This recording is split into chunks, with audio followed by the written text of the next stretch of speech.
যে বাবা আমি তোমার মেয়ে, তুমি এমন করতেছো কেন আমার সাথে? আমার কাছে প্রমাণ আছে, 5টা মেয়েরই প্রমাণ আছে। তা আমি মনে কর সম্পর্ক করছি, তখন আমার স্ত্রী ছিল না 2-3 বছর। এই যে একটা যুবতী মেয়ে, কোনোদিন আমরা শুনি নাই যে বাপের মেয়েকে ধর্ষণ করে। দেখছেন। তো আপনারা কি মানুষের মতো মানুষ রূপে জানোয়ার দেখতে চান? আজকে এই ভিডিওতে আপনাদেরকে আমি মানুষ রূপে জানোয়ার দেখাতে চলেছি। সো ফুল ভিডিওটা দেখেন। মেয়েটাকে জড়াই ধরছি। তার মেয়ের সঙ্গে অনৈতিক কাজে লিপ্ত হয়েছে। সব তো চরিত্র খারাপ, ওই দুচরিত্র ব্যক্তিত্ব, ওগুলা মা মেয়ে কোনোদিন বলে নাই। হঠাৎ করে পরশু দিনে বললো যে আম্মু আব্বু আমার সাথে অনেক মানে জোর জবরদস্তি করে। তখন আমি বলি, হাত জোর করি, অনুরোধ করি যে বাবা আমি তোমার মেয়ে, তুমি এমন করতেছো কেন আমার সাথে?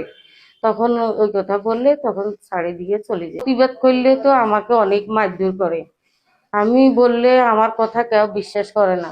তখন আমিও কি করব, আমিও বাধ্যতামূলক, আমার কাছে তো প্রমাণ নাই।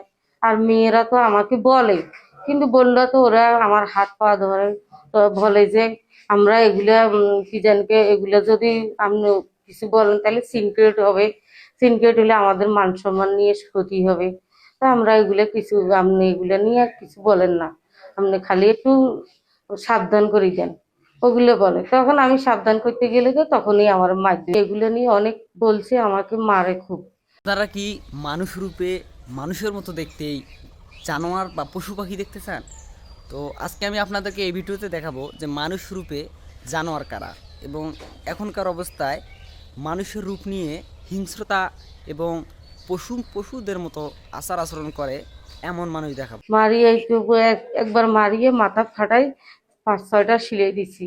আবার মারিয়ে হাতে হাতে এমন ভাবে কাটছে যা 4-5টা সিলে। ফির একবার হাত ভাঙিয়ে দিছে। আমি ওগুলো নিয়ে বাধা করলে আমার সাথে এমন করে। আমি চাই সর্বোচ্চ যে শাস্তি দেওয়া লাগে, আমি ওই শাস্তি চাইতে চাই, যাতে আর কোনো মেয়ের জীবন, কোনো বাবার কাছে কোনো মেয়ে যেন দূষিত হবার না পায়, আর কোনো মেয়ে যত দূষিত করতেও না পারে, এরকম সর্বোচ্চ শাস্তির সাথে হবে। আমার কাছে প্রমাণ আছে, 5টা মেয়েরই প্রমাণ আছে। সে কি করতো, অভিডেন্স রাখতো? ওদেরকে মানে এমন ভাবে কথা জালে ফেলাইতো, ভিডিও করে, ভিডিও করে ওদেরকে আবার ট্র্যাক করে, মানে কি জানি যা মানুষে বলে না যে ব্ল্যাকমেল, যেটা বলে ওই ব্ল্যাকমেল করে, ব্ল্যাকমেল করিয়ে তারপর আবার আনে, ওদেরকে আবার আনিয়ে আবার ওই ওই সমস্ত কথা। আপনি সম্পর্ক করছেন? এগুলো 2-3 জনের সাথে সম্পর্ক ছিল এরা, তাছাড়া আমি রুগীকে কখনো ইয়ে করি। ও, আপনি সম্পর্ক করছেন, এটা ঠিক আছে। তা আমি মনে কর সম্পর্ক করছি, তখন আমার স্ত্রী ছিল না 2-3 বছর। তখন আমি ওগুলো সম্পর্কটা রাখছি। কয়টা মেয়ের সাথে এরকম করছেন আপনি? এই মনে করেন 2টা-3টা এরকম, এদেরই মানে নির্দিষ্ট সংখ্যা 2-3টা কেন? না, ওই যে মনে করেন একটা ছিল বা ওপরে আসে নাই, বিয়ে হয়ে গেছে, পরে আরেকজন মনে করেন এরকম আসছি, এরকম তাই কথা হচ্ছে, প্রবৃত্তি করে কোনো কিছু করিনি। কিন্তু এই যে একটা যুবতী মেয়ে, কোনোদিন আমরা শুনি নাই যে বাপের মেয়েকে ধর্ষণ করে। আমরা এই কথা জোড়াঝাড়ি কোনোদিন ওই মহিলার কাছে শুনি নাই যে, আর বাপে যেটা শ্রদ্ধা করছে মেয়েরাও কইতে পারে না, এটা শিখানো বুদ্ধি। কিন্তু মেয়ে কোনোদিন অভ্যাস ধর্ষণ করে নাই বা খারাপ কথা কোনোদিন মেয়েকে চোখ তুলি দেখেনি। আমরা এলাকাবাসী আমরা সবাই জানি যে মেয়ে নিয়ে কোনোদিন ঝগড়া হয়নি, মেয়ের কোনো অবজেকশন নেই। কিন্তু এটা সম্পূর্ণ বানানো মিথ্যা। এই মিথ্যা কথাটা নিয়ে কেস ঠিক না, এটা আমরা একটা পছন্দ করলাম না।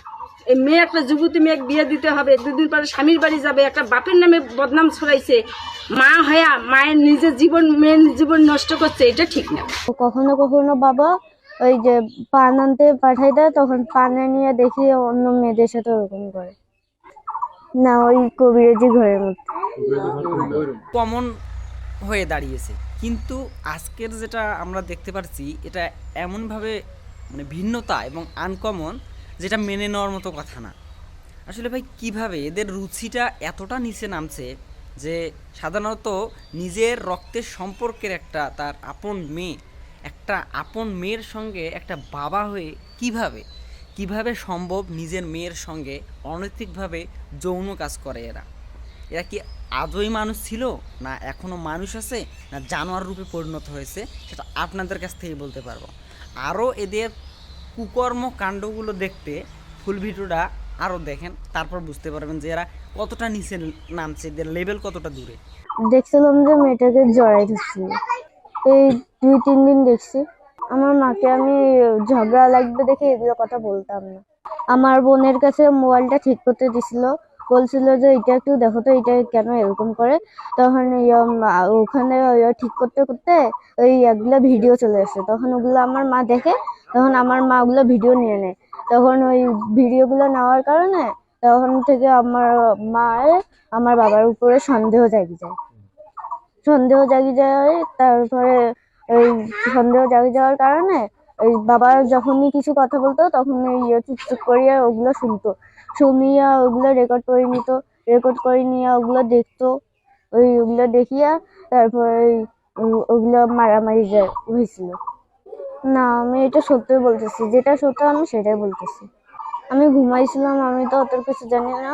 যখন আমি থানার মধ্যে গেছিলাম তখন ওগুলো শুনছি, শোনার পরে ভাবলাম যে আব্বু যখন এতগুলো মেয়ের সাথে ওরকম করতে পারে তাহলে তো আমার বোনকেও একটু করতে পারে। তখন ওই সন্দেহটা যাচ্ছিল। আমিও বিচারছি যাতে আমার বাবা আর অন্য কোনো মেয়েদের সাথে আর ওরকম না করে। উঠেছে যেটা অভিযোগ যে আপনি আপনার নিজের মেয়ের দিকে খারাপ দৃষ্টি দিচ্ছেন, এটা আমার স্ত্রীর পুরোটা বানোয়ার, আর এটা আমি কখনোই করি নাই আর করার সম্ভাবনা স্যার। এটা আমার স্ত্রী বলছে, আর এটা আমার মেয়েটা যা শিখিয়ে দিচ্ছে এটা তাই বলছে। কবিরাজি করে, কিন্তু কবিরাজের বউ গত 5-6 মাস আগে আমাদের এলাকাবাসীকে একটা ভিডিও ফুটেজ দেখাইছে। দেখানোর পর এলাকার লোকজন সবাই জানে যে কবিরাজ অন্য মেয়ের সঙ্গে রিলেশন করে।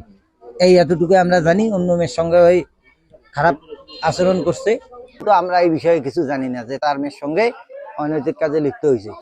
না না না না, কারণ তার বাচ্চাদেরকে সে অনেক ভালোবাসে এবং আমরা দেখছি সেটা সে তার বাচ্চাদের সঙ্গে এরকম করবে না। আমাদের এলাকাবাসী হিসেবে মনে হচ্ছে এটা, কিন্তু সে খারাপ কাজ করছে, এটা বাস্তব। বাপ মেয়ে এটা তো কারো সহজে বিশ্বাস হওয়ার কথা না, কিন্তু সে তো চরিত্র খারাপ, ওই দুচরিত্র ব্যক্তিত্ব ওগুলা মা মেয়ে কিছু থাকে না। এটা হতেও পারে আবার নাও পারে, আমি সুষ্ঠু তদন্ত দাবি করি।